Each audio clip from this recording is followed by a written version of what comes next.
بسم اللہ الرحمن الرحیم اما التصور فہو، یہاں سے تصور کی تعریف کرتے ہیں۔ تصور کہتے ہیں عقل میں کسی شے کی صورت کا حاصل ہونا۔ مثلا ہم انسان کا تصور کریں تو اس کا مطلب ہے انسان کی صورت عقل میں اس طرح نقش ہو جائے کہ انسان غیر انسان سے ممتاز ہو جائے عقل میں، جیسا کہ آئینہ میں شے کی صورت ثابت ہوتی ہے، لیکن آئینہ اور عقل میں فرق یہ ہے کہ آئینہ میں صرف محسوسات کی مثل ثابت ہوتی ہے، اور عقل ایسا آئینہ ہے کہ جس میں معقولات کی مثل بھی ثابت ہوتی ہے اور محسوسات کی بھی۔ اما تصور، تصور کی تعریف کرتے ہیں۔ تصور کہتے ہیں شے کی صورت کا عقل میں حاصل ہونا۔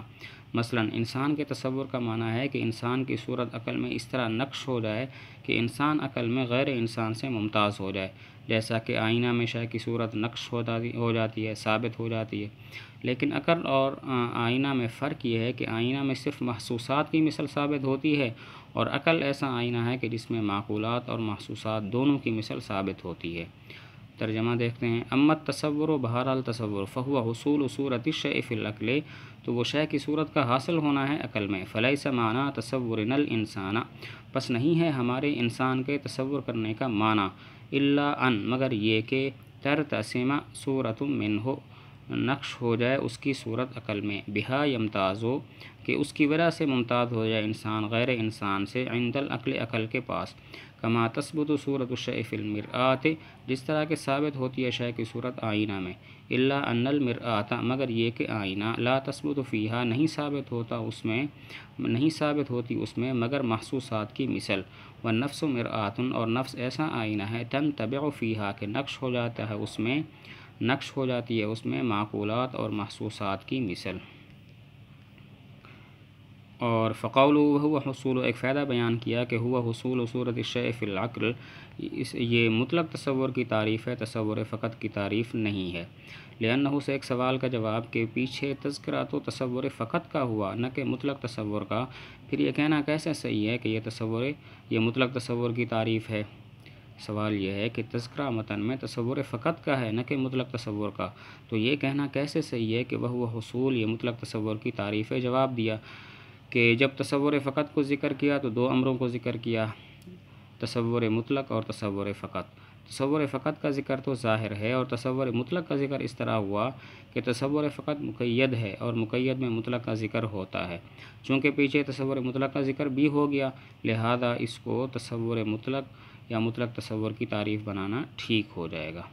سوال یہ ہے کہ متن میں تذکرہ تو تصور فقط کا ہوا، نہ کہ مطلق تصور کا، پھر یہ کہنا کیسے صحیح کہ یہ تصور فقط کی تعریف ہے؟ جواب دیا، تصور فقط کا ذکر کیا تو دو امروں کا ذکر کیا، نمبر ایک مطلق تصور، نمبر دو تصور فقط۔ تصور فقط کا ذکر تو ظاہر ہے، اور مطلق تصور کا ذکر اس طرح ہوا کہ تصور فقط مقید ہے اور مقید میں مطلق کا ذکر بھی ہوتا ہے، لہذا تصور مطلق کا ذکر ہو گیا۔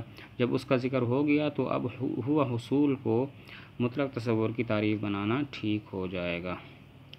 اس کا ترجمہ ہے، فقولہ، پس مصنف کا قول، وہو حصول صورت الشیء فی العقل، اور وہ شے کی صورت کا حاصل ہونا ہے عقل میں، اشارۃ، اشارہ ہے، الی تعریف مطلق التصور دون التصور فقط، مطلق تصور کی تعریف کی طرف، نہ کہ تصور فقط کی تعریف کی طرف۔ لأنہ لما ذکر التصور فقط، اس لیے کہ جب مصنف نے ذکر کیا تصور فقط کو تو ذکر امرین، دو امروں کو ذکر کیا، ان میں سے ایک التصور المطلق، تصور مطلق ہے، لأن المقید اذا کان مذکورا، اس لیے کہ مقید جب مذکور ہو، کان المطلق مذکورا، تو مطلق مذکور ہوتا ہے بداہتاً، وثانیہما، اور ان میں سے دوسرا امر التصور فقط، تصور فقط ہے، الذی، جو کہ تصور ساذج ہے۔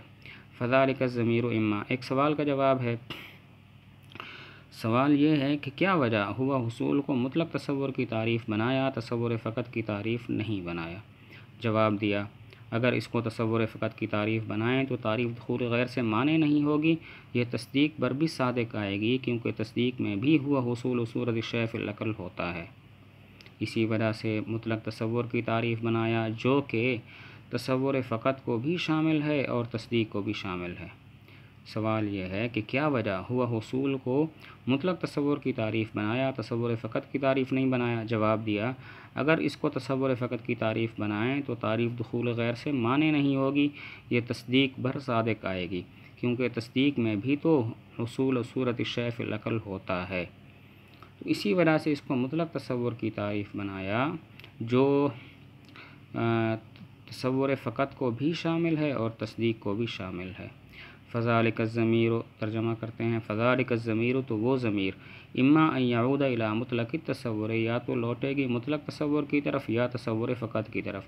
لا جائز ان یعود، جائز نہیں ہے کہ لوٹے وہ تصور فقط کی طرف، لصدق حصول صورت الشیء، بوجہ عقل میں شے کی صورت کے حاصل ہونے کے، صادق آنے کے، علی التصور الذی معہ حکم، اس تصور پر کہ جس کے ساتھ حکم ہوتا ہے۔ فلو کان تعریفا للتصور فقط، پس اگر یہ تعریف ہو تصور فقط کی، لم یکن مانعا لدخول غیرہ فیہ، بوجہ تو وہ مانع نہ ہوگی اپنے غیر کے اس میں داخل ہونے سے، اور فتعینہ، پس متعین ہو گئی یہ بات کہ ان یعود الضمیر، کہ ضمیر لوٹے، الی مطلق التصور، مطلق تصور کی طرف، کہ جو علم کا مرادف ہے، نہ کہ تصور فقط کی طرف۔